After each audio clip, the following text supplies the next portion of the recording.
Hello, Matt. Good morning. Hey, Nuno, how are you? I'm fine. Thank you very much for taking the time to share a little bit of your experience with us.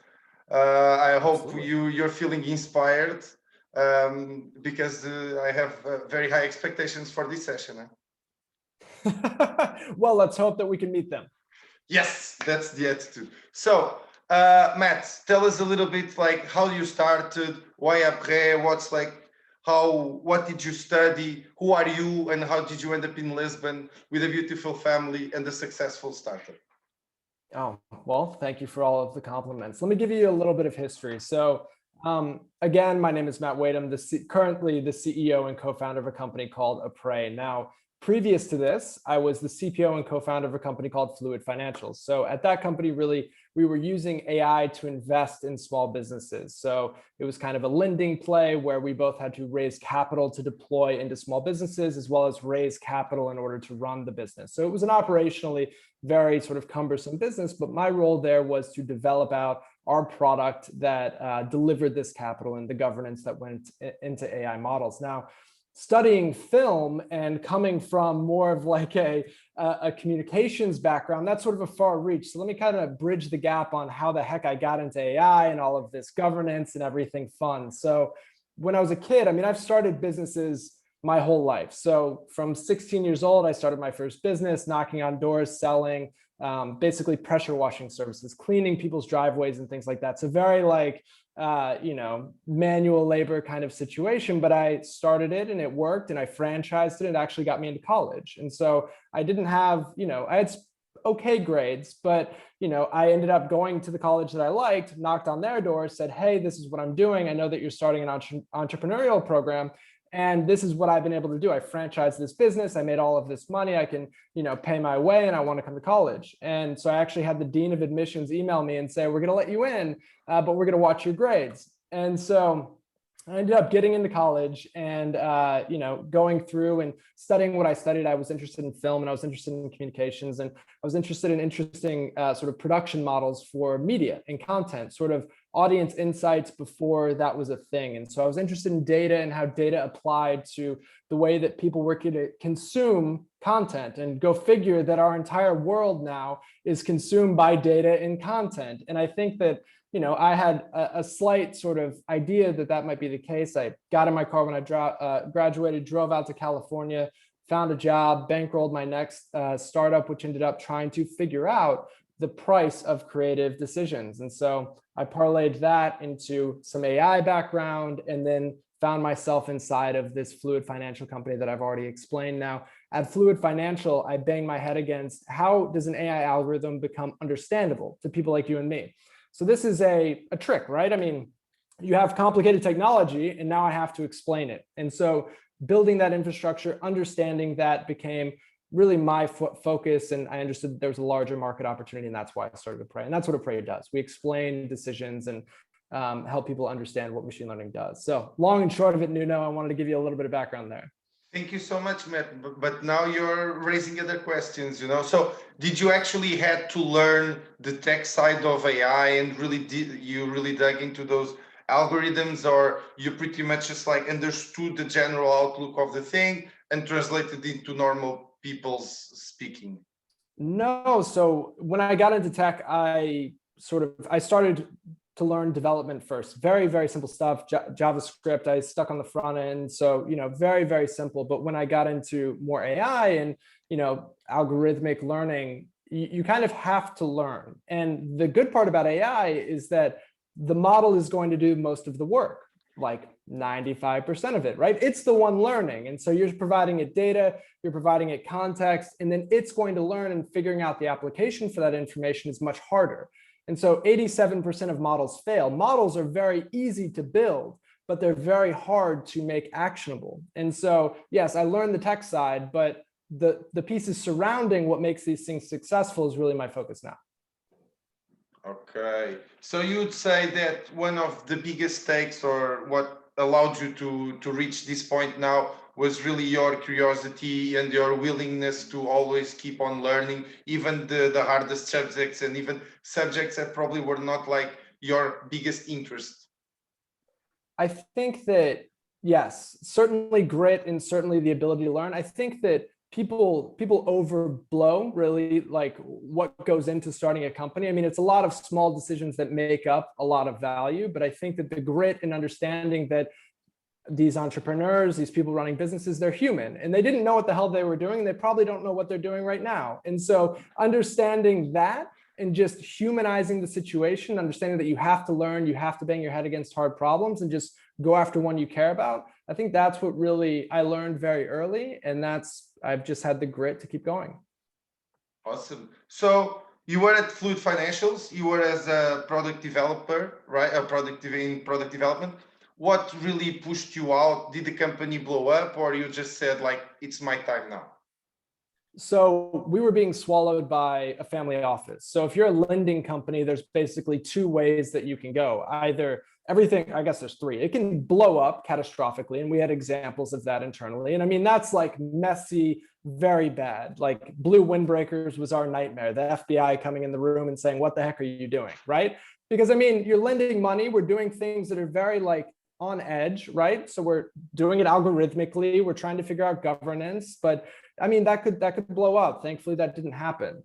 For us, we were really, trying to become a different type of lender. So I'm sure you've heard of companies, maybe you haven't, but companies like Pipe or companies like Fundbox, who were built around the same time, who were lending companies off of a different type of mechanic. And so for us, we just didn't achieve sort of the scale that we would have liked to achieve. And so we found somebody who was meant to acquire our lending book and acquire the technology that we had built. And as we were going through that acquisition, which ended up taking a long time, I exited because I'm the product guy. You no longer need the product guy, you just need finance guys. And I wanted to go start a new company. So acquisitions can be brutal in that industry. And for me, I just saw an exit at that point and I took it. Since you touched on that situation, and I'm sure that even though a lot of people, when they start a company, but not the majority, but a lot of people, they dream about an IPO. Now with the SPAC rush, everybody's talking about it.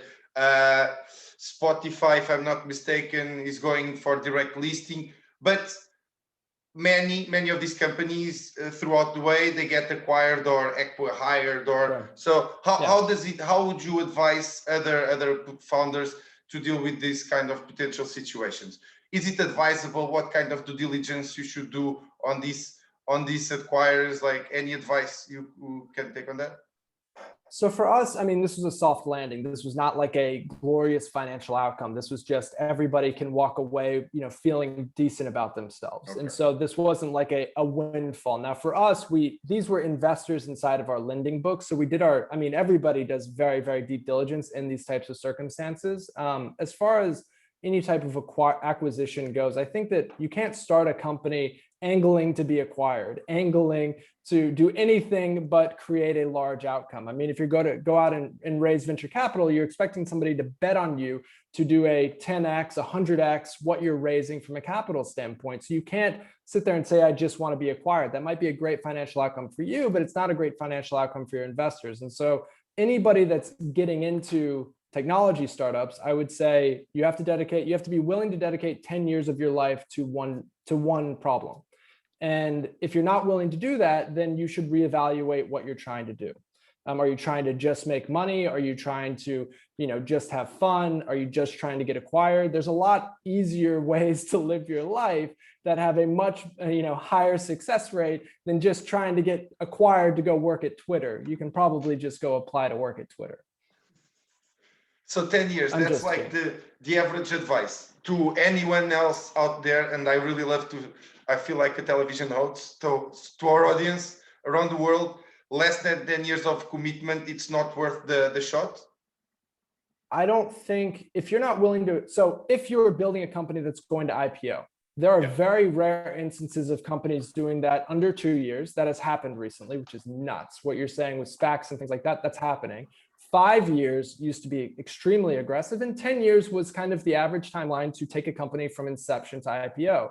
And so unless you're willing to go through that life cycle of IPOing your company, which it shouldn't be like in your mind, I mean, that's ridiculous. Why would we think as mere mortals that we could, stand with giants and IPO a company? But if you're starting a company, you need to be willing to exercise the idea of how do I build this into its perfect form. If I did this exactly right, could I IPO this? And that looks like 10 years. And if you're going to go raise capital and you're going to ask people to invest in you, you have to look at a 10x, 100x outcome, and you have to be willing to say, I'm dedicated to that outcome. And if you're not, then you're being disingenuous about why you're raising capital. Okay, so since you're already brought in this subject up, on February this year, you announced a 1.25 million euros round, if I'm not mistaken. Okay. How do you do that? Everybody's stuck at home, people like counting their pennies, and here you are, Mr. Matt, going around the world getting cash. How like what's the process? How did you start before the pandemic? Did it hit you halfway?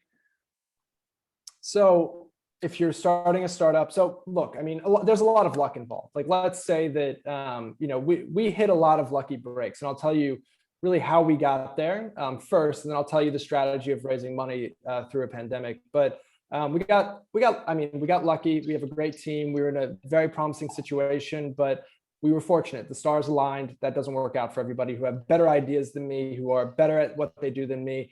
And, the stars aligned for us. So we're very thankful for that.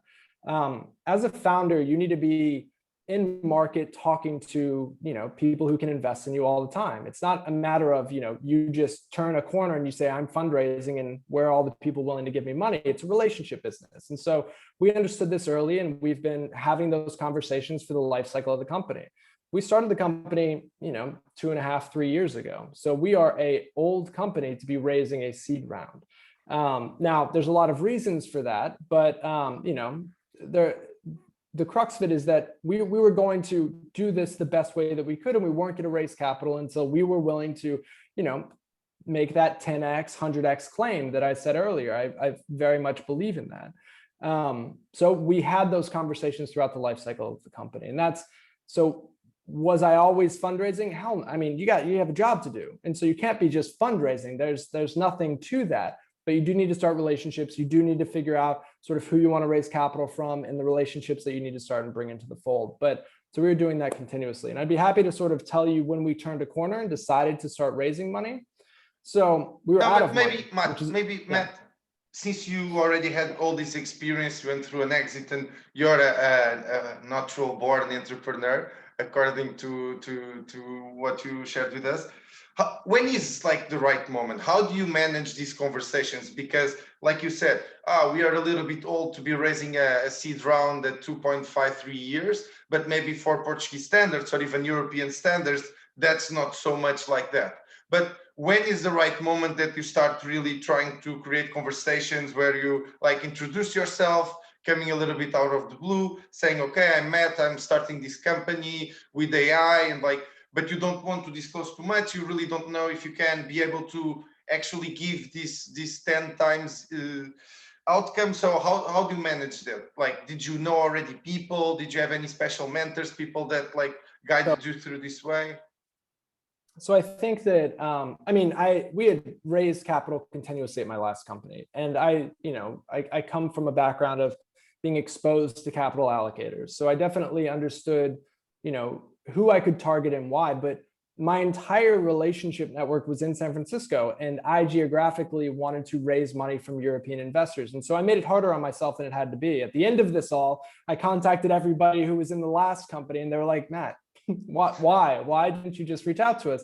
And for me, it was a strategic decision. So it wasn't necessarily built on context. What I would say as far as raising capital is there's not a clear time. It's usually when you've just accomplished a milestone that you believe in that is right sized for your stage. So if you are a seed stage company or a pre-seed stage company, maybe you've just created a prototype and you've just done it. You have some market validation. Maybe you don't have paid users. That's sort of where you're at.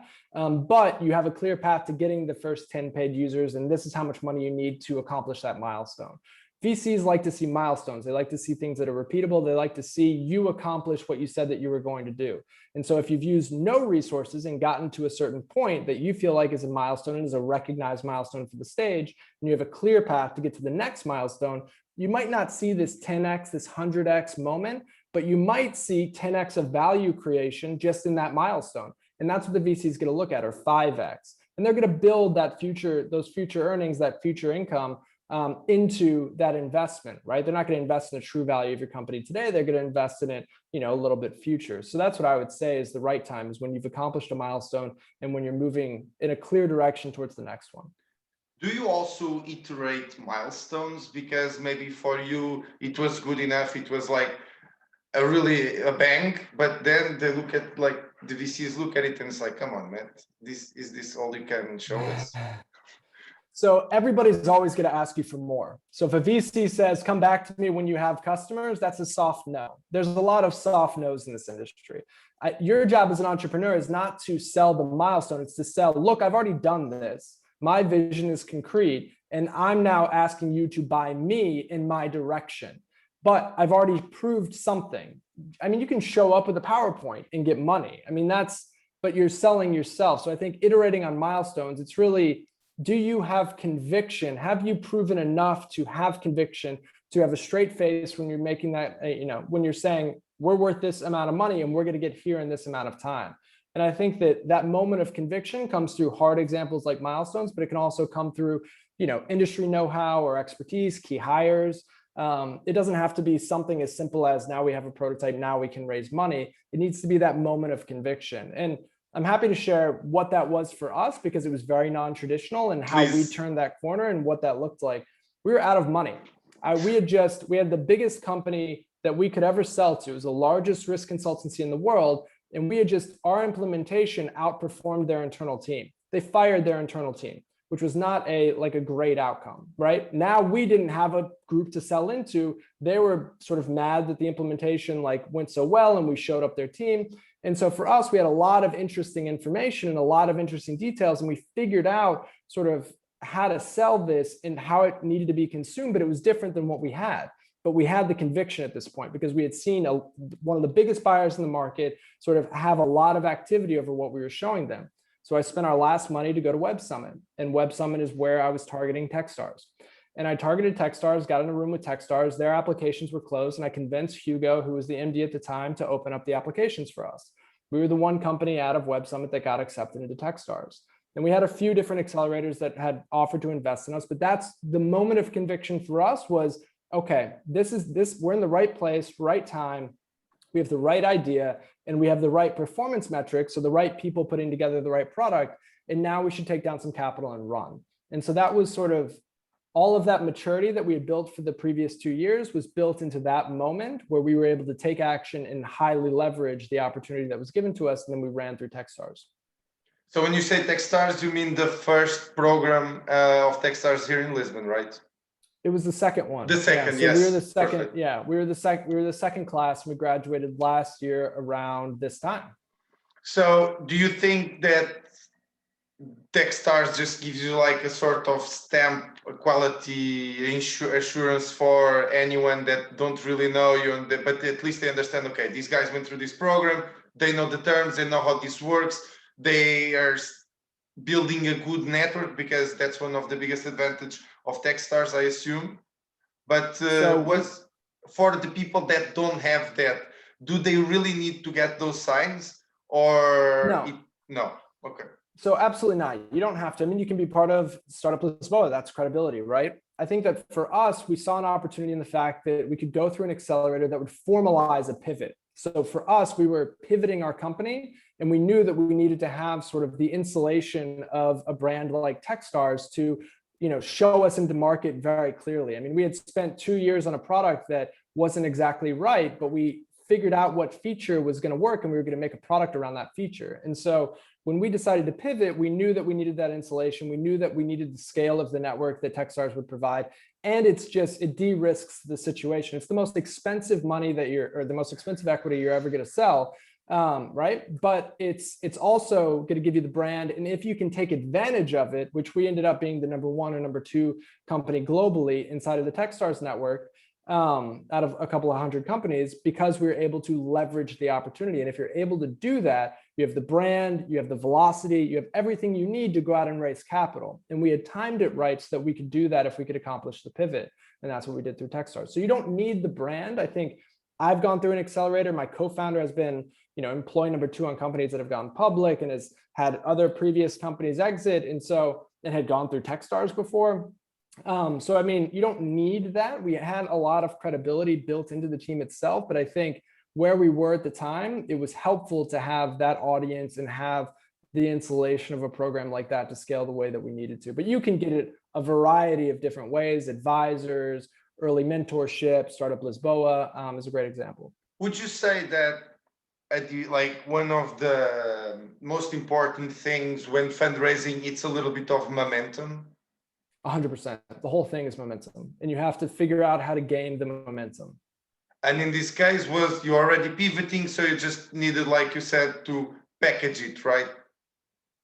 Yeah, so we had the advantage of a failure story. So we failed in succeeding.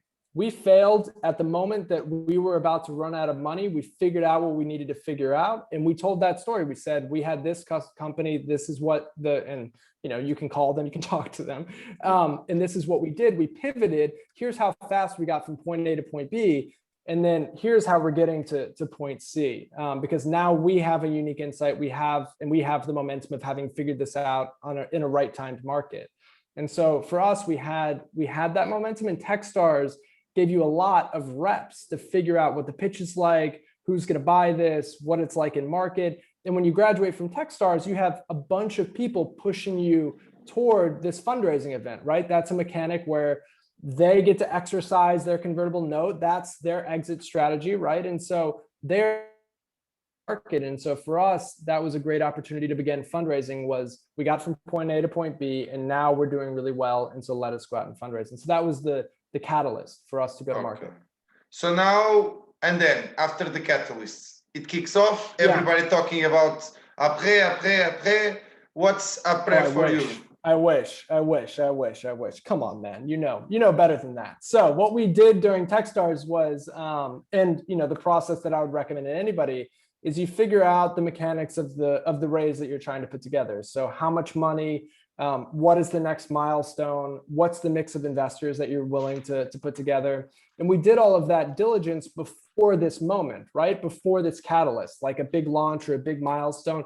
Before this milestone, we did our diligence. So we figured out 100 investors who we wanted to target, why we wanted to target them, what partner we were trying to target, and why they would be a good fit for the round. And you're not exactly right because you don't have all of the information, but you know who they've invested in. You can kind of figure out the mechanics of the rounds. Like if you know that somebody had a $5 million round and there's 2 venture capitalists involved and there's a few angels, you can kind of figure out what the investor is trying to buy into, what kind of mix they like, who they work with. And we did all of that research prior to this catalyst so that when there was, one mention of Apres, maybe from Startup Lisboa, we could just leverage that press event and say, hey, we just graduated. Look at what people are saying about us. Let's chat. And people liked that because we were active. We were taking advantage of a milestone. They understood that we understood the mechanics of fundraising. Excuse me. So basically, homework is fundamental. Any tips? My God, homework's the whole game. Any tips? Like, did you reach out to the founders of the companies that were invested by them? How successful were you? Are people receptive to this kind of approach? Any advice on that as well? Because like you said, you had your network on the West Coast of the United States, in like the paradise of startups, of entrepreneurship. You were stubborn enough to wanting to move to the other side of the world, raising through in a completely foreign environment for yourself. So like, how did you do that? So I can assume that homework was fundamental and you had a lot to climb some walls and break some windows and stuff. That's exactly right. So I would prescribe not being cute about it. So you build your list, right? This is like building a startup within a startup. So if you're already selling something, you get the mechanics of sales, and just look at this as a sales funnel. So your top of the funnel is all the people who you think might be interested because you're selling a thing that they want to buy. And I'm happy to talk about the dynamics of what that sale looks like, but it's going to come down to mix, size, and milestone. So if you have those attributes kind of nailed, you can figure out what VCs are going to be interested in you. And then you target a partner, you target a person, right? This is a complex sale. You're going to have to talk to 10 stakeholders. You're going to have 10 conversations. It's going to be a big pain. So it's going to be a complex sale, but you got to find the first guy, your champion. You have to find the person who's going to believe in you. And they advertise themselves as being champions of certain ideas, right? That's what they're doing. So the VC is going to come out and they're going to tell you, I like AI, I like, machine learning, I like governance, I like all of the things. That's the person that we would target. And for different companies, it's going to be different people, but that homework is essential. Now, getting to that person is non-trivial. You cannot cold email them like you can in the States. They very generally will not get back to you. So then you have to go to network catalysts. You have to go to startups. You have to go to, people inside of Techstars for us were really helpful. And you try to bridge those connections. And so that's your cold email list. Your cold email list is exactly who this person is connected to, who you think has influence in a conversation with them. So somebody that they've invested in, an advisor, a company that they've been a part of recently, those attributes, those people, that's who you email to try to get connected. You always need an introduction. But if these people already know how the game works, how can they not feel used? Or it's just the way it is and everybody accepts it, and it has to do with the pay it forward mentality that entrepreneurship and ecosystems need? So the people that helped me in this process, I pick up the phone 100% of the time. I will book any meeting that they ask me to book. And that's just the nature of this business, is it's very much pay it forward. It's very much a community and very collaborative. And so if somebody's willing to do something for you, then you just pay it back, and that's a known quantity. So I would say that it's very much how the game works, and the people who have raised money before recognize that. The network catalysts, so the people who know a lot of people, understand that. And there are mechanics for them to do it at scale. So there's things like Bridge, where they can just click a button and connect you to whoever the heck you want. But I would recommend getting to know these people before you begin fundraising, because it does seem like you're using them. If you just email them and say, hey, I need an introduction to Mark, like, can you make that intro today? And they're going to be like, well, I haven't talked to you in 4 years. What the hell are you doing? Okay. So you do have to, it's a relationship game. So a lot of these relationships should have been established. A lot of this contact should have been done before this milestone event happens. And if you're not able to do all that cute work, then you just have to start building relationships and start sending messages and picking up the phone, and you just have to accelerate it a little bit. And that's okay. Timing can be very calculated, but sometimes it just gets thrown on you. And then you just have to sort of go faster. You just have to do all of these things at once, which is fair too. And any advice on how to reach out to these people, to these like nods that get you to the other nods that you want to get? So the easiest people, if you're a founder, are going to be other founders. So founders that are building things like you're building, it's a very easy email to email the founder, the CEO, the CTO, whatever role resonates with you the most, and say, hey, I'm building this thing. I thought that what you were building was amazing. You're a few steps ahead of me. I would love your advice and to figure out sort of how we can take the next step. Simple cold email, 3 to 4 sentences, run. And the founders will typically respond to those emails because founders are typically trying to help. They're typically a little bit egotistical. And if you tell them they're excellent and everything that they've done is excellent and you want to learn from them, they'll typically jump on a 45-minute Zoom call and tell you everything that you want to know. And so as we are paying witness to right here. So that is these are just facts, right? And so if you play up that aspect of, I'm a founder, you're ahead of me, help me, but you're excellent and I want to learn from you, founders will dig into that, and then let them produce the connection to the VC, let them produce the connection. And if they don't, then just say, I was interested in this venture capital group. What do you think about them? And you'll say, oh, my partner is this person. Let me introduce you. You can have a quick chat, because again, the VC needs to meet as many companies as they possibly can. So they're as incentivized as you to get on the phone. They just can't talk to everybody who reaches out to them. So this simple introduction from this founder that is an understood thing will happen very casually and very quickly. But the founders are going to be the first person to reach out to, the easiest one. And then you have the first line. So the founders, then you need your champions. How do you pick your champion? Google it, Medium posts, LinkedIn, positioning. Now probably with the Clubhouse, they are just eager to listen to themselves, so you can more easily track and identify which should be your targets. The VC, so you have to advertise yourself as a person in venture capital. The fund definitely has a thing, right, that is going on, that like a thesis and a way of working, but the individuals have to stand out because they're trying to get deals. It's how they make money. And so the individuals advertise themselves a lot. And so they'll share on Twitter, they'll have profiles on top of the venture capitalist website where they outline what they're concerned with and what investments they've made. And so you just do a little bit of pattern matching. If there's not an exact fit founder or an exact fit partner, then just pick the one that you think that you would like the most for whatever reason. Maybe they made an investment, maybe they went to college at a place that you like, and you pick them. And if it's not exactly right, they will directionally push you to the right person. And so even if you talk to it's like an enterprise sale. So I mean, if you land on the wrong person, they might say, actually, this is more, this person who is in this department or this part of the fund, I'd like to loop them into the next conversation. And that's very natural as well. So if you get it you wrong, can referred by another VC within the company. Oh yeah, absolutely. Yeah. The one thing that I will say while we're on this topic is when a VC tells you no, but they will introduce you to other VCs in their network, do not do that. So that's the only piece of advice that I would say is very counterintuitive for founders, is when a VC says no to you, I will not invest in you under whatever circumstance they give you, but I'm happy to introduce you to my network. Do not take that introduction.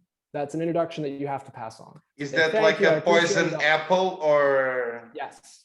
Yeah. So the VC is going to reach out to their cohort and they're going to say, this is a great company. You guys should check them out. The direct response is going to be, are you guys participating? And they're going to say no.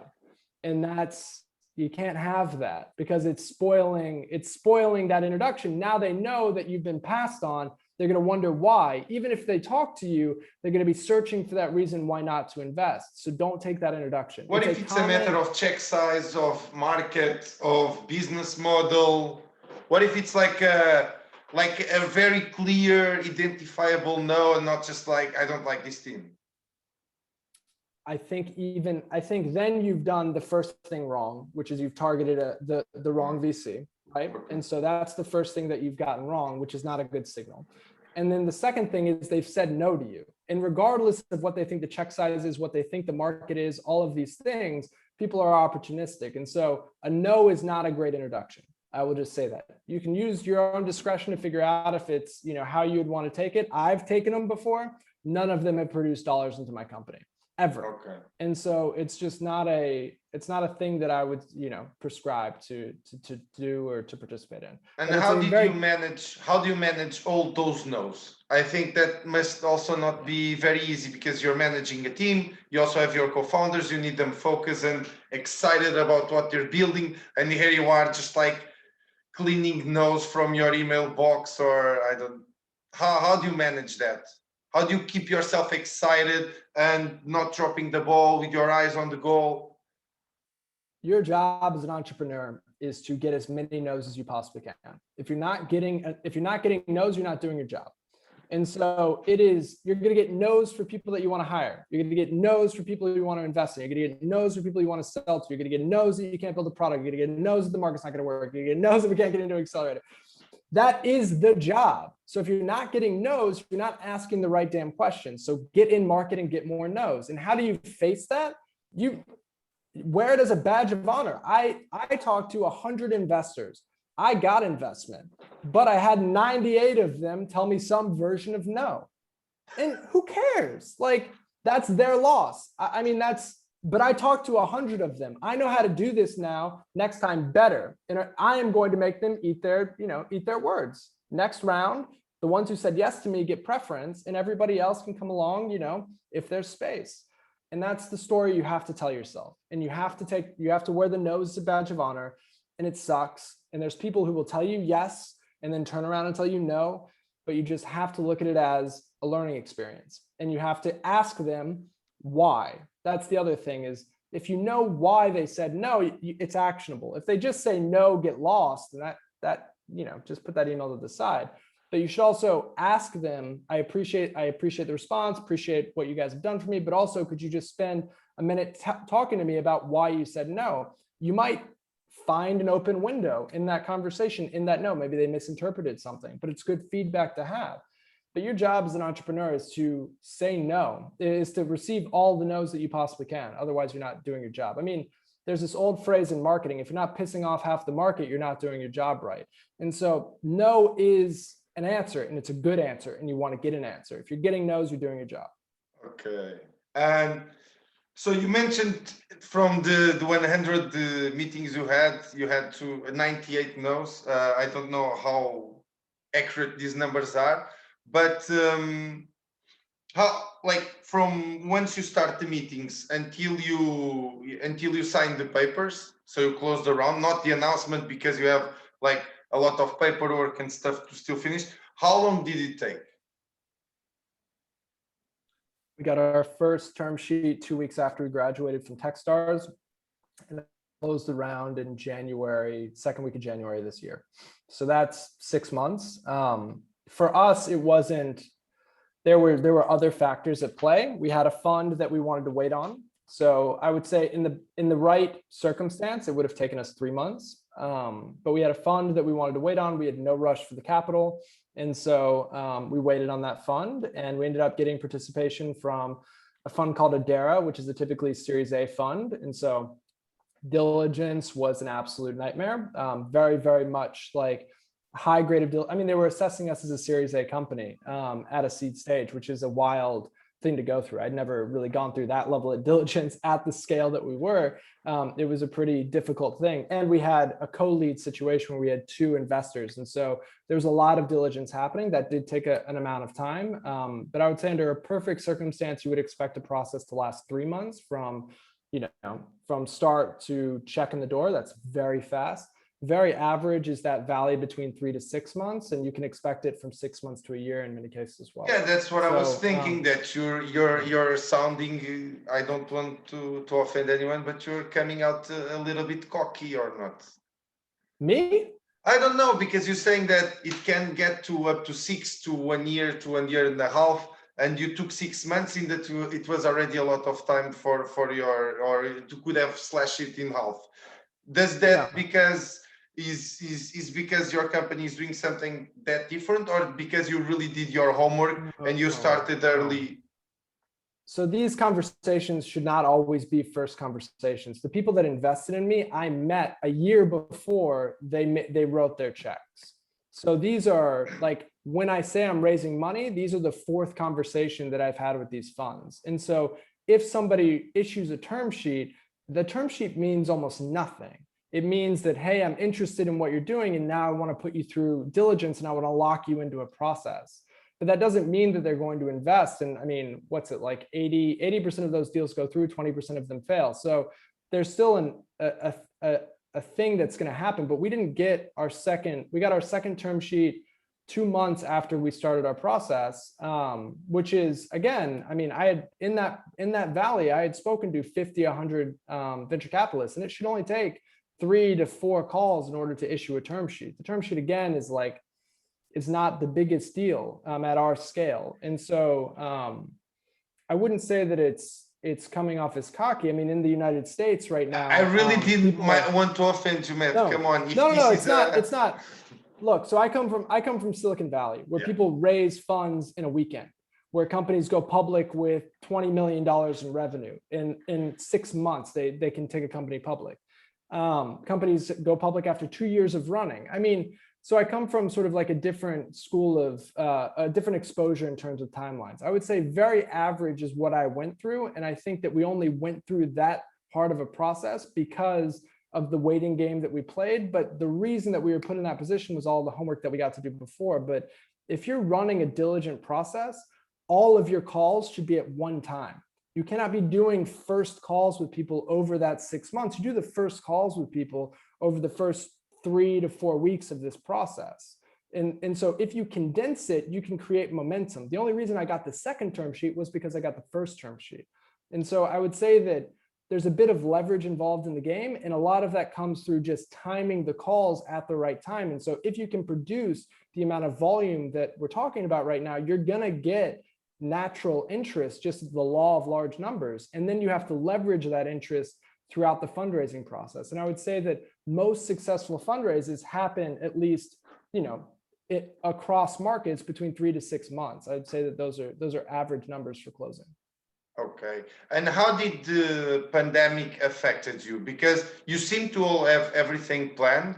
I guess you're not counting with COVID-19. How did you manage that? How did it affect the pipeline and the flow of the process? So I think it made fundraising a different game that I'm much better at. So, typically in Silicon Valley, you would go from one VC to another. You'd literally drive. So you spend your days, like eating McDonald's and driving driving down Sand Hill Road or driving, around the Bay Area just to get investment. And that's not an easy game because you're bringing your laptop. You have to find the right connector. You have to sit in the boardroom. You have to get everybody in there. Half of them aren't paying attention. A Zoom call, you literally send somebody a link. They hop on for 30 minutes. You get on another Zoom call. And so, whereas I could do three meetings a day before, I was doing, during Techstars, we would do between 10 to 12 to 14 meetings a day. I mean, literally like back to back to back to back to back.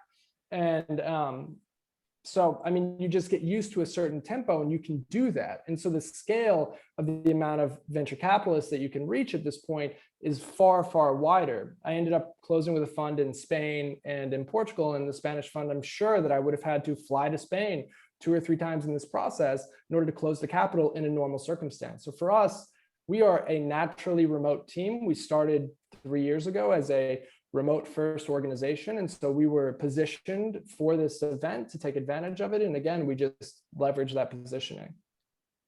How since, like you said, you're from a different mentality, your experience is different coming from the United States. How do you feel working with, in this case, Iberian VCs or European VCs? What would any advice for the founders out there?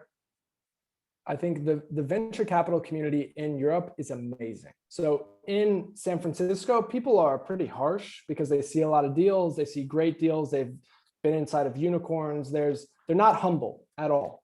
And I think that what I found in the European venture community is that they were extremely humble. They gave great feedback. They were very receptive. Deal sizes and mechanics were all sort of very relatable and very realistic. I loved it. I loved raising money. I think that the diligence process, it's absolutely brutal in Silicon Valley. Absolutely, it's a different thing altogether, and it's a different approach. Whereas here it was very relatable, very relationship based. The diligence here is really the harder part. So diligence here is very, very, very deep in certain directions, whereas in Silicon Valley, it's very light. Here, they like very priced rounds. In Silicon Valley, they like whatever's going to go fast. And so it's just a different mentality. But I found the venture community here to be extremely helpful, receptive, and realistic. Do you think you were a little bit better treated because you're coming from the entrepreneurship mecca, or I don't know, because Americans, they always kind of bring some sort of different glare, cachet. No, I don't think that. I think that people saw the team. I mean, look, we had everything against us. We were a remote team. I work across 6 time zones.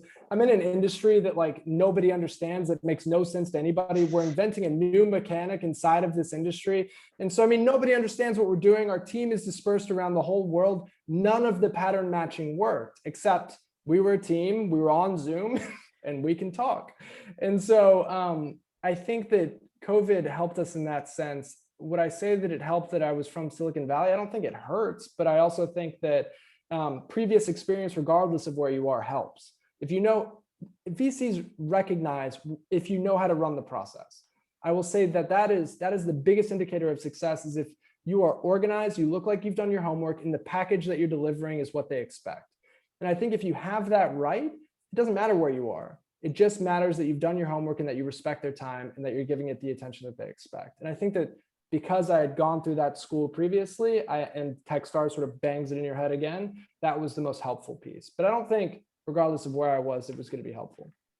Okay, Matt, we are. I don't want to take you too much time. So first of all, I will need to. First of my favorite question to you is like if you can do like the very short description. How do you explain Apres to the people that are here listening to us? Sure. Your one-liner, please. Oh, so we help companies explain and understand decisions to improve success of AI models. I would just like, this is the moment where you would love to see the people just there listening to us and like, yes, what? Just before we close, I think we've got a lot of juice, and thank you so much, Matt, for sharing your experience and taking the time.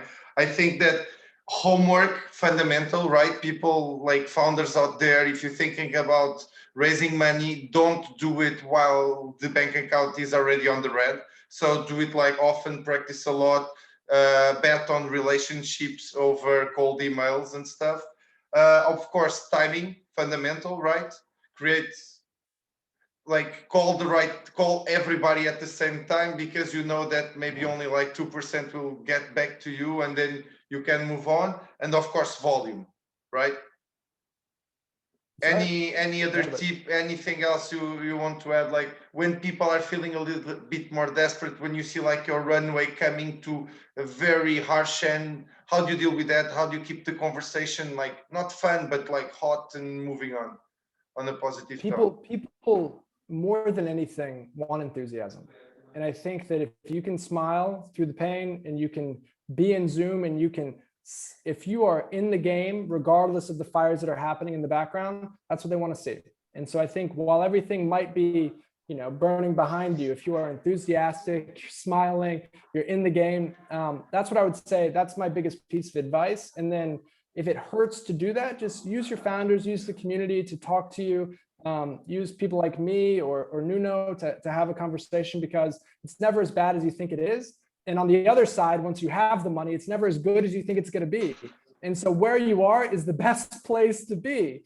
And so you should be excited about what you're doing, and you should have that enthusiasm, because it's not going to get much better.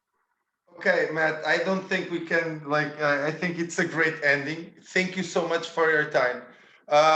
Thank you so much for sharing your knowledge with us. I can talk about myself. We at Startup Lisboa are very happy to have you with us. And yes, I don't know if you want to give a word to other fellow American entrepreneurs or people based anywhere else in the world to come to Lisbon. Please feel free. Shameless promotion. No, absolutely. So I had this conversation the other day. They asked an entrepreneur just moved here. They said, "What should I do?" I said, "The first thing you need to do is reach out to Startup Lisboa." Frankly, you guys are a node. You are an epicenter for this for the community inside of Portugal. You've been wildly helpful for me and my team, and we really appreciate it. But anywhere across the world, anybody that's thinking about coming to Europe or thinking about landing in a certain place, Lisbon is welcoming and wonderful. And if you do, just knock on Startup Lisboa's door, and I'm sure they'll help. Thank you so much. Have a nice weekend. We're recording this on Friday. Awesome. It's going to be launched next week. Now I will have to edit this. I don't know how, but Matt, thank you so much for your time. I really enjoyed this conversation, and hopefully we'll see each other like face to face. We're going to start kicking off the physical events, and hope we can catch up for a beer. All right. Absolutely. All right, no. Thank you so much. Bye. Have a nice day. Ciao. Bye-bye. Bye-bye.